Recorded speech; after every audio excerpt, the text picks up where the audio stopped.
Isang magandang araw mga kaibigan! Narito na naman po si Shenshen TV na magbabahagi sa inyo tungkol sa kwento ng pag-ibig.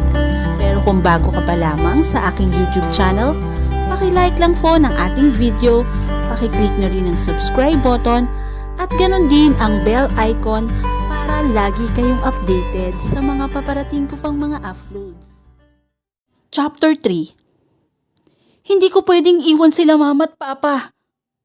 Gayon din si Adeline Valentin. Debina, babalikan natin sila. Ang mahalaga ngayon ay maitago kita dahil baka mapahamak ang anak natin. Sunod-sunod na umiling si Debina dahil sa sinabi ni Valentin. Inihatid na siya nito pauwi sa mansyon ng mga Balderrama dahil naibigay na din ng doktor ang vitamins niya at nakabili na sila. Kahit pa Valentin, pamilya ko ang mahalaga sa akin. Sila na lang ang meron ako. Kung sa inyo mahalaga ang yaman at pangalan nyo, sa akin ang pamilya ko, Valentin. Napabuntong hininga na lamang si Valentin at hindi na sumagot pa sa sinasabi ng babae. Pinipilit niya kasi ito na sumama sa kanya at ilalayo niya ito sa lugar na hindi malalaman ng mga Balderrama. Gayon din ang Montoya, ang tungkol sa pinagbubuntis niya. Balak niya na kapag nailipat na sa kanya ang title bilang bagong namumuno sa Montoya Empire, ay tsak niyang ilalabas ang mag-ina upang wala nang makapigil sa kanila. Alam niya kasi na pinipigilan siya ng mga magulang, lalo na ng ama nito dahil isang katulong at labas na anak si Debina. Makalipas ang ilang minuto, hinawakan niya ang kamay ng babae na inalis ang seatbelt nito. Please take her, Debina. Ayokong may mangyaring masama sa inyong dalawa. Ngumiti ng pilit si Debina at tuluyan nang bumaba. Walang lingon siyang nagpatuloy sa paglalakad, dalang isang paper bag na naglalaman ng kanyang vitamins. Hindi na niya alam kung ano ang iisipin. Madami na ngang problema na dumadagdag pa. Ang bata na nasa sinapupunan niya. Hindi niya akalain na magbubunga ang isang gabi na pagsasama nila ni Valentin. At ngayon nga ay alam na nito ang tungkol sa anak nila. Masyadong mabilis para sa kanya. Kaya naguguluhan siya sa mga nangyayari. Debina anak, saan ka ba nang galing? Nag-aalala ang kanyang ama. Sa lubong nasabi ng kanyang ina. Kasama ni Nana Ita at Ursula. Sa likod kasi siya. Doon siya dumaan upang hindi siya agaw pansin. Alam mo bang galit na galit si Ma'am Christine? At hinahanap ka? Anong ginawa mo ha? Sabat ni Ursula na ikinatakot ni Debina. Bakit niya daw ako hinahanap? Alam niya na kayo ang magkasama ni Valentin. Takot na tanong niya sa isipan. Hindi namin alam, iha. Basta hinahanap ka. At sabi nito kapag ka bumalik ka, ay pumunta ka sa kwarto niya. Kinakabahan si Debina habang paakyat sa silid ng half-sister niya na si Christine. Kilala niya ang babae. Mabigat ang kamay nito katulad ng ina. Ganon din ang ama. Hindi isang beses kundi maraming beses na siyang napagbuhatan ng kamay nito. Dati ay ayos lang sa kanya. Ngunit ngayon na may baby na sa loob ng tiyan niya, natatakot na siya na madamay ito. Christine? Christine! Katok na tawag niya dito at narinig niya ang sigaw nito na pasok. Pagkasara nito ng pinto, ay isang malutong na sampal agad ang natamo niya. Napakawalang hiya mo. Kasama mo si Valentin kagabi ano? Ikaw ang kasama niya kagabi. Walang hiya ka. Hindi nasiyahan si Christine sa pagsampal sa kanya at sinabunutan pa siya nito.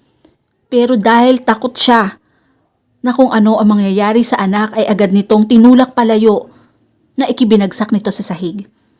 Nagulat din siya sa nagawa at nakita niyang ganun din si Christine. You! Galit na sigaw ni Christine. Sorry, Christine. Sorry. Hindi ko sinasadya. Masakit kasi ang sabunot mo eh. Hindi pinansin ng babae ang sinasabi niya. At muli na sanang susugod na naging maagap siya muli at itinulak ito. What are you doing to my daughter? Nagulat siya na biglang sumigaw si Cassandra, ang ina ni Christine, at mabilis na nakalapit sa anak at tinulungan itong tumayo. Mami! Inagaw niya sa akin si Valentin! Malandi siya! Sumbong na sabi ni Christine dito. Hindi totoo yan. Hindi ko kasama si Valentin kagabi. Anong hindi? Wala si Valentin sa bahay nila. Ganon din sa mga kaibigan niya. Ikaw lang naman ang alam kong pwedeng sumulot sa kanya mula sa akin. Nanlilisik ang matang sigaw ni Christine. Nag-isip agad si Divina na idadahilan. Hindi dapat malaman ng kapatid na magkasama sila. Nasa presinto ako ng gabing yon. Nagpunta ka ba sa presinto para tignan ako? Natigilan si Christine sa sinabi niya. Kaya kinuha niya ang pagkakataon na yon upang hindi maghinala ang babae. Pilit nila akong pinapaamin sa kasalanang hindi naman ginagawa ng papa ko. Dahil ikaw talaga ang bumaril kay Grandpa Christine. Napakasama mong apo. Hoy, Divina. Huwag mong pagbintangan ng anak ko, ha? Agad na nakalapit si Cassandra kay Divina at hinawakan ang buhok nito. Kinaladkad pababa. Ma'am Cassandra, masakit po. Hindi na niya napigilan ang kanyang mga luha dahil nag-aalala siya para sa anak, hindi para sa sarili. Talagang masasaktan ka sa akin. Sigaw nito na ikinalabas ng mga katulong mula sa kusina at nanlaki ang mga mata nang makitang hila-hila si Divina. Divina anak, lalapit na sana ang mama niya upang iligtas siya ngunit pinigilan siya ni Nanang Ita. Diyan ang nararapat sa mga katulad mong anak sa labas. Dapat, noon ka pa namin inalis sa bahay na ito eh. Kung hindi lang dahil sa papa, ay baka pinalahis ka na namin noon pa. Ngayon, wala na dito si papa. Magagawa ko ng palayasin ka. Lumayas ka na dito. At huwag ka nang babalik, Divina. Napangiwi si Divina na maramdaman niya ang sakit sa kanyang balakang na umiikot papunta sa kanyang tiyan. Dahil sa pagkatulak sa kanya ni Cassandra, muntik na nga siyang mahulog sa ilang hakbang ng hagdanan. Mabuti na lamang at hindi natuloy. Huwag niyong papapasukin dito ang bastardang yan, ha? Sinarado nito ang malaking pintuan, habang si Christine naman ay nakangising nanunood mula sa hagdanan. Iyon naman talaga ang nais niya, ang mawala na sa landas nila si Divina. Kaya nga niya nagawa na iparape ito. Balak niya talaga na tuluyan ang burahin sa mundo si Divina. Kaso, dumating ang lolo na ikinainis niya ng sobra. Mabulok ka sa labas, Divina. Sa akin na ang lahat ngayon. Wala nang Divina. Divina na sasabihin ni Grandpa. Irap na sabi nito at umakyat na sa taas. Samantalang agad na umikot sa likod na daan. Ang mama niya kasama si Ursula. Ganon din si Nana Ita. Naabutan nila itong inaalalaya ng isang lalaki na sa pagkakatanda nila ay kaibigan ni Valentin. Tulungan mo ako. Tulungan mo ang anak ko. Napasinghap sila dahil sa sinabi ni Divina at nakita nila na dugo ang binti nito. Divina? Buntis ka? Paano? Gulat na tanong ni Ursula. Ngunit hindi na nakasagot pa si Divina dahil hinimatay na ito sa sobrang kaba para sa anak. Tulungan mo ang anak ko. Tulungan mo si Divina. Iyak na sabi ng mama nito na si Adele kay Travis. Huwag po kayong mag-alala. Ako na po ang bahala sa kanya. Agad niya itong binuhat at isinakay sa sasakyan Habang nagdadrive ay panaka-naka siyang lumilingon kay Divina na wala pa ring malay at umaagos ang dugo sa binti nito. Shit! Hindi nito napigilan ang mapamura dahil maging siya ay kinakabahan simula nang malamang buntis ito. Nagpunta siya sa mga balderrama para sana kausapin si Christopher ukol doon sa kaso ng papa ni Divina.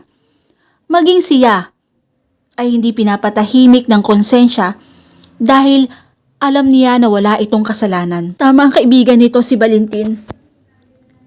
Hindi nila hahayaan na madala nila ang maduming kalakaran ng kanilang mga ninuno at magulang para lamang mapagtakpan ang kanilang pangalan. Kaya naisip niya na magsalita na at tulungan sila ni Divina. Ligtas ang sanggol. Pero sa oras na maulit pa ito, hindi ko na sigurado kung kakapit pa ito. Pakiusap, bantayan niyong mabuti si Mr. Pakisabi sa Mr. niya na maaaring mawala sa kanila ang bata. Wait, Mr. po? Sino po? Naguguluhan na tanong ni Travis sa doktor. Nakita niya na nag-aalangan pa ang doktor kung magsasalita o hindi. Sabihin niyo po sa akin, kaibigan ko si Divina. Napatango ito dahil sa sinabi niya. Si Mr. Valentin Montoya. Actually, wala pang 5 oras simula nang ma-discharge si Divina at malaman nilang buntis ito pero nandito na naman siya. Napanganga si Travis dahil sa kanyang narinig at nagpaalam na ang doktor dahil marami pa daw itong gagawin. Anak niyo ni Valentin? Hindi makapaniwalang sabi ni Travis habang nakatingin kay Divina na wala pa ring malay. Pumasok sa isip niya ang sobrang pag-care ni Valentin sa babae. Nahanda nitong itaya ang mamanahin para lang matulungan ito. Ngayon, naiintindihan na niya na hindi si Christine ang kasama ni Valentin ang gabing iyon. Ang gabing kinaadikan ng kaibigan. Anong gulo ang pinasok ni Val? Alalang tanong ni Travis sa sarili. Nagising si Divina at ang anak. Ang agad niyang tinanong at hinanap-hanap dahil alalang-alala pa siya dahil sa dami ng dugo na nawala sa kanya. Hey, kumalma ka lang. Maayos lang anak mo. Sabi ng doktor kapag ka naulit pa daw yon, baka malaglag na ang bata. Kahit papaano ay nakahinga ng maluwag si Divina, pero hindi pa rin niya maiwasan na mag-alala. Para sa anak, ayaw niya itong mawala sa kanya, sa kanila ni Valentin. Kaibigan ka ni Valentin, hindi ba? Salamat sa tulong mo. Hindi makatingin na sabi niya sa lalaki. Okay na ako. Kailangan ko nang umuwi. Pinigilan naman siya. Ni Travis, paano ka uuwi kung pinalayas ka na nga ng inani mo? Okay na ako. Kailangan ko nang umuwi. Pinigilan naman siya agad ni Travis. Paano ka uuwi kung pinalayas ka ng ina ni Christine? Natigilan si Divina dahil sa tanong nito, pero kalaunan ay tumango din. Gulo talaga to.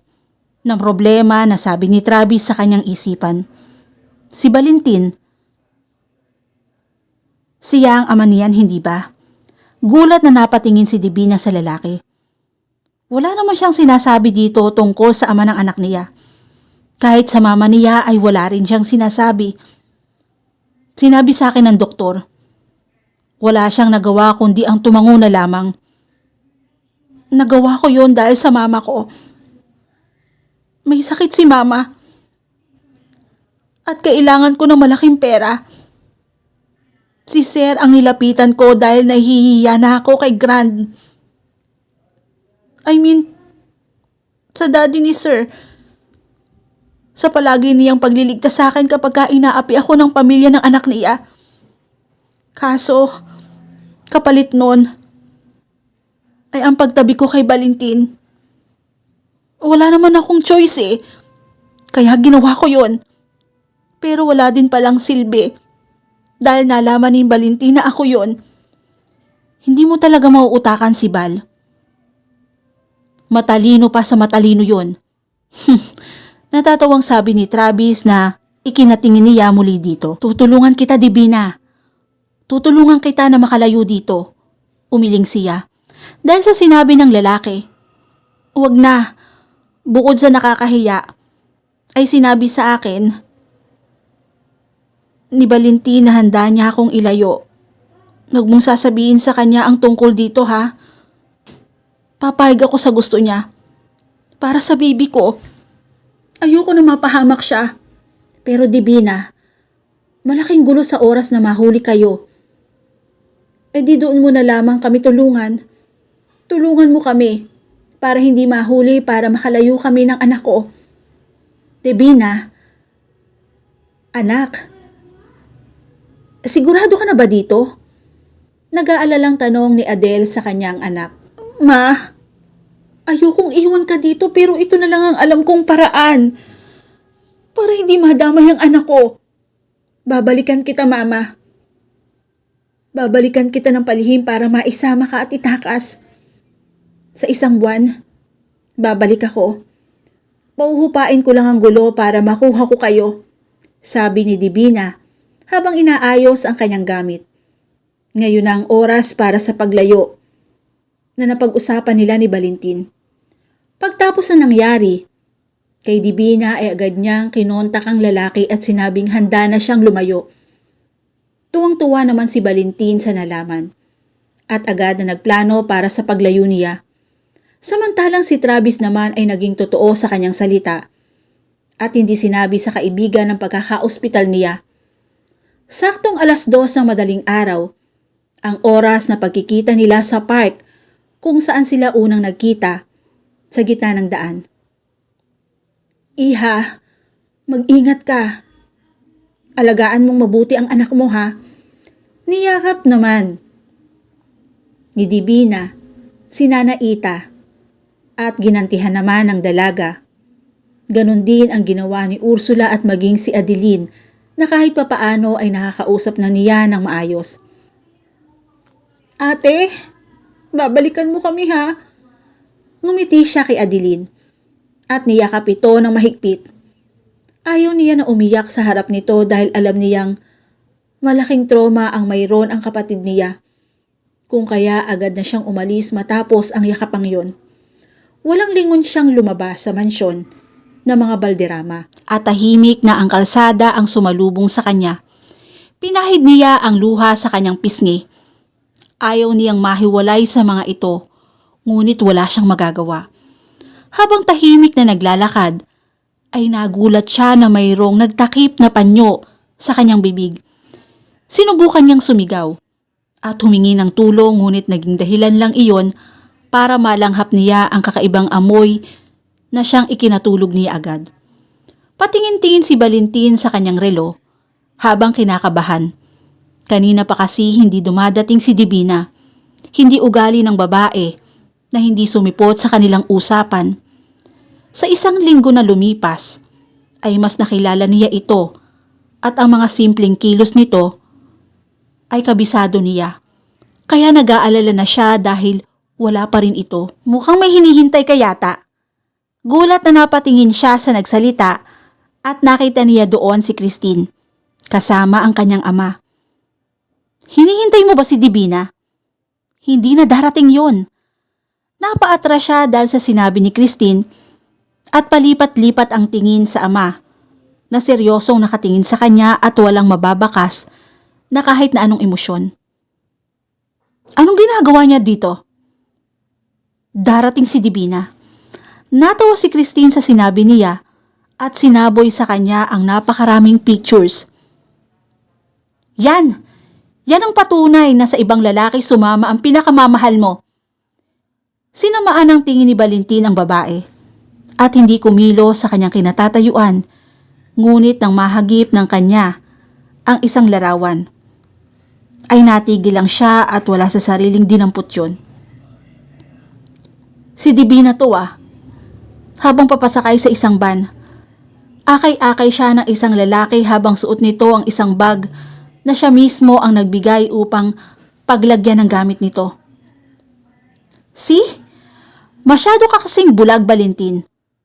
Ako ang nagmamahal sa'yo ng totoo. Pero binaliwala mo. Binaliwala mo yun. Pero ayos lang. Patatawarin naman kita eh. Tinignan ni Valentin si Christine at itinapon dito ang mga nilamukos na picture. Hindi ako naniniwala sa'yo. Hindi magagawa sa akin to ni Divina. Nagulat siya na makatanggap siya ng malakas sa suntok mula sa ama na ikinabagsak nito sa sahig. Wake up, son. Niloloko ka lang niya. At hindi ka na niya sisiputin pa dito. Kahit kailan ay hindi ka na siya sisiputin para sumama sa'yo. Umiling siya sa ama at nagsimula ng umiyak. Kaya napuno na ang kanyang ama. Diyan ang napapala mo sa pagbaba sa mga hindi mo naman kauri, Valentin.